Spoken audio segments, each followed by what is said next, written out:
I'm Pam Snowden. I'm the Executive Director at Volunteer Central. We connect volunteers to opportunities in the community by working with about 75 other nonprofit organizations in the community. And we participate in community building activities and on committees in the community.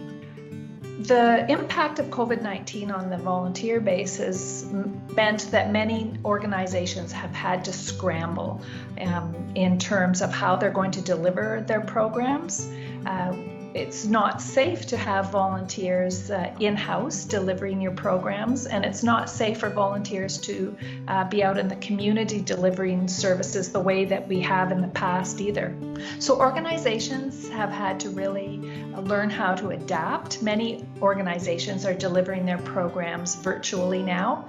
I'm thinking of the adult literacy services and Central Alberta Refugee Effort are delivering their services virtually. So they're adapting that way. It's taking a little bit of time. So everybody needs to be patient with each other. But another huge impact on the nonprofit sector is in terms of revenue. Many of us depend on casinos and fundraising events to generate revenue for our day-to-day costs of operations, and those revenues are either halted altogether or there's a postponement, a lag, while we seek out emergency funding and grants. So the economic impact on nonprofit organizations, and then that follows through to their volunteer programs as well, how they can support volunteers and how they can help volunteers to do their work. It's had a big impact on them in that way. Volunteering, it's definitely still happening. For example, here at Volunteer Central, we have seen in the month of March, there was a 14% increase in the number of people searching for volunteer opportunities. We could see that most of the visitors to our website were new visitors that were looking for opportunities. And so people have to be willing to be patient as organizations are scrambling to try and figure out how to deliver programs via volunteers to their services. And you have to be patient because a lot of organizations have had to let staff go. We've seen that happen across many sectors, and the nonprofit sector is no different. They've had to have layoffs, and so there's some delays in getting volunteer programs up and running. But don't give up, keep trying. One thing we noticed in our statistics over this period of the pandemic is that the age group of younger people ages 25 to 34 continue to be the highest demographic of people searching for volunteer opportunities. And this is a really good time to be looking for those virtual volunteering opportunities that might really appeal to people in those age groups, because they're busy now working themselves or going to school, finishing school. So this virtual volunteering is a really good way for them to be able to give back to the community and work that into their busy schedules. Virtual volunteering is being able to volunteer from wherever you are, as long as you have some kind of technical device, your laptop, your computer, your phone even, and be able to contribute to the mission of an organization. And there's lots of opportunities to do that now. Like if you're really interested in, or if you're really skilled in things like social media and marketing, web design, maybe you're a writer and you can create content for social media or for a blog.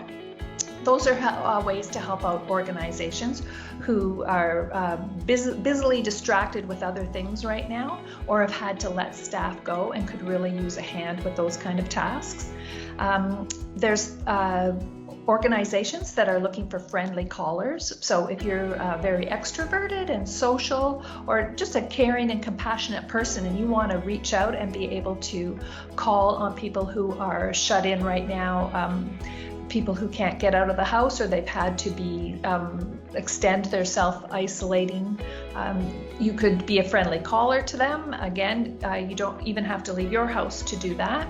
Some organizations are organizing things like pen pals. So if you have an attribute in writing or even in graphic design and doodling, you could be a pen pal to a senior or other people who are shut in. And then other people are doing beyond the technical kind of applications. They're doing things like making masks for distribution in the community. Also serving as board members.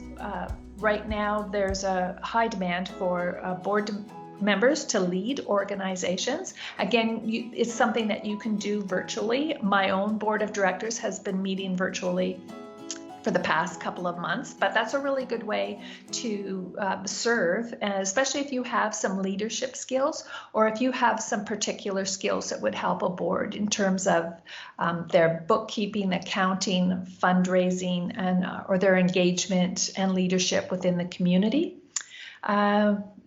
There's a lot of ways that you can get involved if there's a particular issue out there in the community that really speaks to you.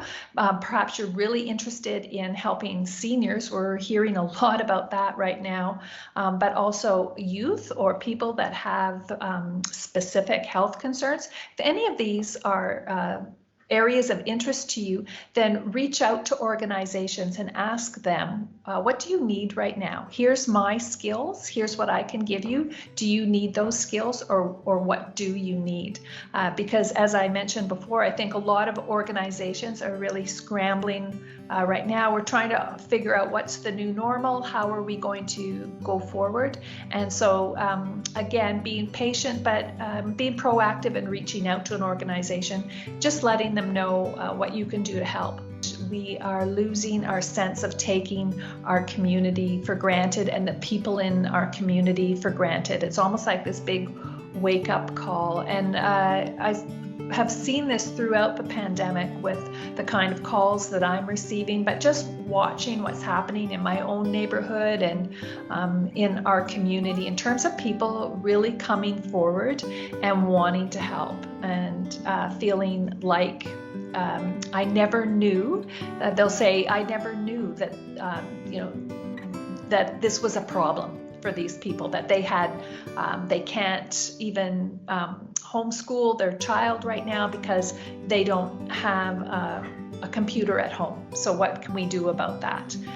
All these kinds of gaps in service in our community are coming to the fore, and I'm really hoping that this is an opportunity for us to really show our compassionate side and to have patience with one another and empathy for one another, and consider that some of the things that we take for granted every day, like having a warm home to come home to at night and a hot meal and feeling safe with the people that we live with, that not everybody in our community shares those things. And maybe the good thing that will come out of this situation is that we will really develop caring and empathy for one another.